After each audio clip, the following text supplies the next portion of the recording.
Hello guys, स्वागत है इस वीडियो में। आज हम आपको बताने वाले हैं हिंदुस्तान के तारीख के 10 सबसे फेमस और बहादुर बादशाह के बारे में, जिन्होंने अपने मजबूत सेना के बल पर पूरे हिंदुस्तान पर राज किया था। तो आइए वीडियो को शुरू करते हैं। नंबर 1, बादशाह अकबर।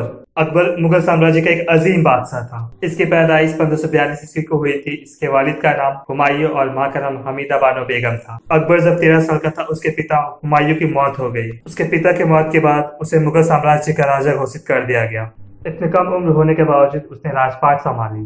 कहा जाता है अकबर को शुरू से ही पढ़ाई में कोई दिलचस्पी नहीं थी। उसे घुड़सवारी, हंटिंग, शिकारी और तलवारबाजी में काफी दिलचस्पी थी, जिनमें बाद में जाके अकबर ने इन चीजों में महारत हासिल की थी। अकबर की शादी 1551 में रुकैया बेगम से, जो उसकी फर्स्ट कजन सिस्टर थी। यूं तो अकबर ने बहुत सी जंगें लड़ी और अपने फौज के बल पे उसे जीता भी। अकबर ने दीन इलाही की बुनियाद डाली, जिसमें मुस्लिम धर्म से जुड़ी बातें बताई जाती और उनके तौर तरीके सिखाए जाते थे। साथ ही में उसने एक इबादत खाना बनवाया फतेहपुर सिकरी में। उसके बाद अकबर की मौत 1605 ईस्वी में हो गई। नंबर 2, चंद्रगुप्त मौर्य। मौर्य डायनेस्टी का फाउंडर। कहा जाता है ये डायनेस्टी नॉर्थ में कश्मीर, साउथ में दक्कन प्लेटू और अफगानिस्तान, वेस्ट में बलूचिस्तान, बंगाल और आसाम तक फैली हुई थी। चंद्रगुप्त मौर्य ने सिर्फ 20 साल की उम्र में अपनी ताकत के बल नंदा डायनेस्टी को तहस नहस कर दिया था। चंद्रगुप्त मौर्य का जन्म 340 बीसी में बिहार में हुआ था और इनके गुरु चाणक्य थे, जो उस वक्त के बहुत बड़े ब्राह्मण, इकोनॉमिक्स, पॉलिटिशियन, साइंस और स्कॉलर थे। चंद्रगुप्त मौर्य ने लगभग पूरे हिंदुस्तान पे अपना राज्य किया था। 295 बीसी में इसकी मौत हो गई थी। नंबर 3, अशोका।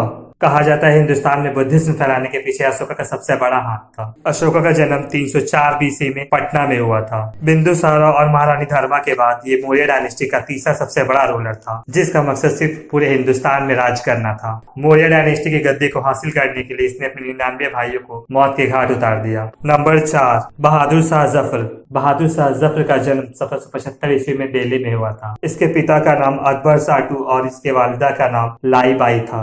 यह मुगल साम्राज्य का आखिरी और काबिल हुक्मरान में से एक था। इसे उर्दू, पर्शियन और अरबिक लैंग्वेज आती थी। साथ ही military training, horsemanship, swordsmanship, shooting with bow and arrow with fire arms में भी महारत हासिल थी। ये जब मुगल साम्राज्य का महाराजा बना, तब उस वक्त मुगल साम्राज्य समेट कर छोटा हो गया था, क्योंकि उस वक्त हिंदुस्तान पे ईस्ट इंडिया कंपनी की हुकूमत थी और पूरे हिंदुस्तान में ब्रिटिश राज का बोलबाला हो रहा था। कहा जाता है 1857 के बगावत में बहादुर शाह जफर ने अंग्रेजों के खिलाफ इंडिया के आजादी के लिए लड़ा था। वहीं से बहादुर शाह जफर के साम्राज्य का जवाल शुरू हो गया और 87 साल की उम्र में बहादुर शाह जफर की मौत हो गई। नंबर 5, पृथ्वीराज चौहान। ये एक राजपूत हिंदू था जिसका राज दिल्ली पर था और इसके पिता अजमेर के राजा थे। ये बचपन से ही बहादुर, होशियार और एक्सेप्शनल थे। कहा जाता है इन्होंने घोड़सवारी, पृथ्वीराज ने बहुत ही कम उम्र में घोड़सवारी सीखा था। 1189 में इनके पिता की मौत हो गई। इनके पिता के मौत के बाद इनको इनके पिता की जगह दे दी गई थी। बैटल ऑफ ट्रैन, कोई इसे कैसे भूल सकता है। पृथ्वीराज चौहान ने मोहम्मद गौरी को हराया था।